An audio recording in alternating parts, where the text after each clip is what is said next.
Companies with high name recognition are two-edged swords when it comes to investing. Well, they have their boosters and they have their detractors. Good long-term investments are based on growth. You're taking a bet that a company right now will grow to a point that it will eventually be profitable, and that holding enough shares of Tesla will not just be valuable on the open market, but perhaps valuable enough to pay you direct cash. Companies like that, they tend to be revolutionary or special enough in some way they just dominate their market and their market share, and their competitors are just fighting for the scraps. Tesla. Is it time to buy in?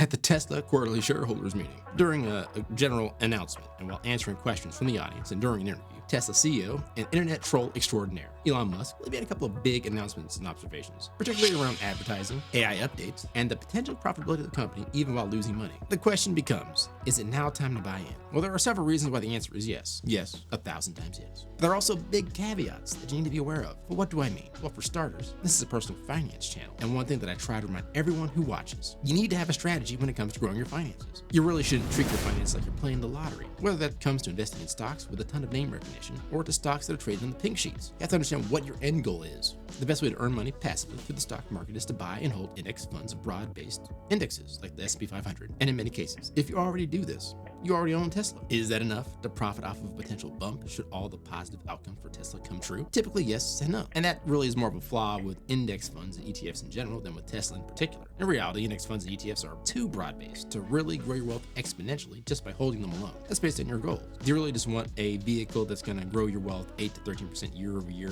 sort of a highly volatile, high-yield savings account? Or do you want to really take the risks that are involved with owning single assets like stocks, crypto, etc.? Well, taking those risks comes with a high reward, but the risks are very real. But if you continue to pour money into assets like ETFs and index funds, they can and will grow your wealth year over year, anywhere from 8 to 13% on average. And they have a proven track record of doing just that, beating out even some of the most exclusive hedge funds. But the truth is, there's a downside to that. You're not taking enough risk to really drive high gains and to really go all in and really get the kind of bump that you would get from owning single stocks. Assuming you're not using leverage or in some way or going long or short. Hold the topic for a whole other video. So if your end goal really is to passively grow your wealth and to not really concern yourself with things like value investing or finding the diamond in a rough, well then continue to plow your money into ETFs and index funds, which is a very smart strategy, by the way. And by doing that, you already own Tesla stock, more than likely. And no matter if the lofty predictions from this shareholder meeting or any other shareholder meeting, whether they come true or not, you will benefit from Tesla's rise or from its fall. But if your goal is not to be passive, but to be active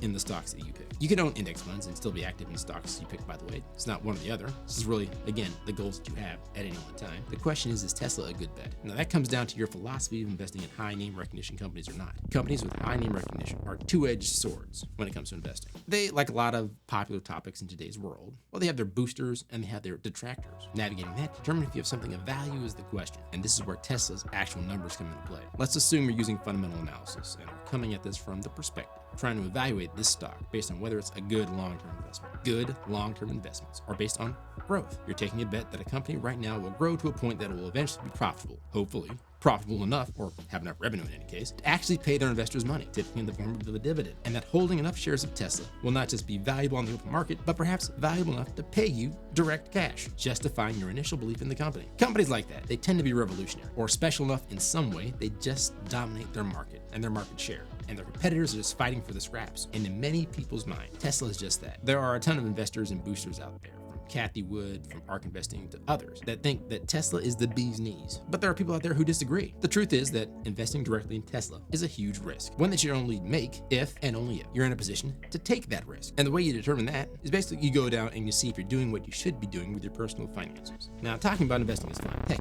it's so fun, I made a YouTube channel about it. And you should always be ready to take action. But if you take action in the wrong order, or you take action without being prepared, particularly for possible downsides, you can find yourself in a worse position than when you started. For example, putting a lot of money into a higher risk asset class like a Tesla stock, for example, or even a crypto token you just heard of, which then takes a turn for the worse and it doesn't perform the way you think it should perform in the time frame that you think it should be doing that performance. If in that event you cut and you run during the worst possible times, you're perpetuating a common investor mistake and a common investor reflex, which is to buy high and sell low, meaning you lost money in the entire deal. So when I ask if you're ready to invest, what I'm asking is, have you laid the financial groundwork to be able to invest with confidence in Tesla or any other stock? To answer that question, you should be looking at more than the amount of money you have in your brokerage account to determine if you can afford to own a share or a fraction of a share. You should be asking a couple of questions. For example, is your credit in order? Do you have the ability to go to any bank and get a significant loan from them? Do they have the faith in you that you'll pay them back with interest on time, every time? What is your debt to asset ratio? That includes all debts, mortgage, car loans, personal loans, student loans, and is the sum of all your debts greater than the sum of all of your assets, including what you owe on your home versus how much equity you have in your home. I know this seems unrelated to whether or not you're in a position to own Tesla stock, but I'm building to a crescendo, so pay attention. What is your savings rate? Do you have an emergency fund? Can you fund your current needs-based outlays for more than 3 months based on what you have in the bank right now? Do you have money invested in the stock market in general? I talked about index funds and ETFs earlier and how they are an excellent way to grow your wealth year over year, particularly if you stay consistent and treat them as a high yield and thus high risk bank account. You should have all those things in order before you even begin to take on advanced investing strategies such as value investing or even more advanced strategies such as technical analysis or day trading. If your baseline financial situation is in terrible shape, you're orders of magnitude more likely to fall into the fundamental traps of investing, namely buying high and selling low, which manifests itself differently with different strategies and instruments. But when a stock inevitably moves in a direction you weren't expecting, or heaven forbid hoping, and you're taking a long strategy, the temptation to get out since it's not performing can be too great to bear for many people. It's one of the reasons why most traders simply don't have the stomach to trade successfully. So skipping the steps to be a successful trader is not recommended. And yes, I know there are people out there that do not have their finances in order and trade successfully all the time. They are few and far between, but they are typically people who are paid to be traders or professional financial planners who put in the work to understand how to trade. Even among those professionals or highly functional amateurs, quite a bit, if not most, lose money, whether that is Tesla that they're trading or analyzing for a buy and hold, or whether that is some other stock or asset. To be really great at investing, to grow your personal finances, particularly when you're investing with a long strategy,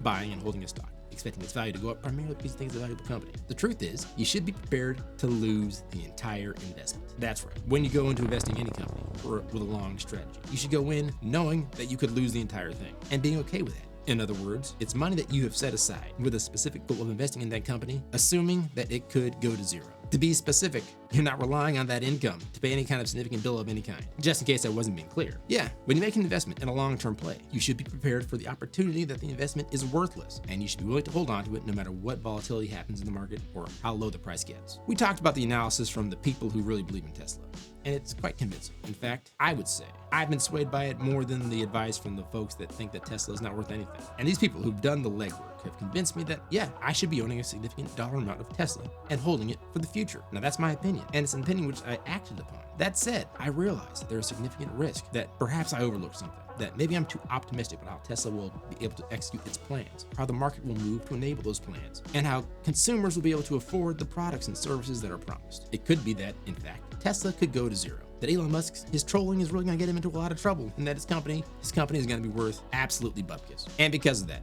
I may never reap the rewards of my significant investment in that company. That is a risk that I'm willing to take, and I'm prepared to hold it should that negative eventuality become a reality. But I took the steps to make sure my credit is in order. I make sure to maintain a positive debt-to-asset ratio. I have enough saved up to meet my expenses for a significant period of time, and I'm invested in long-term growth of the stock market passively. I probably wouldn't be able to be as confident as I am investing in Tesla if I didn't have 3 out of those 5 things, if 3 out of those 5 things weren't true. And let me say this, one of the most overlooked of those things is your debt-to-asset ratio, including what you owe on your house. Take a look at the video on the screen right now if you want to learn more about that. And remember, a goal without a plan is a wish. A goal with a plan and no action is a wish list. Like and subscribe, turn on post notifications, and I'll catch you guys in the next video. Peace.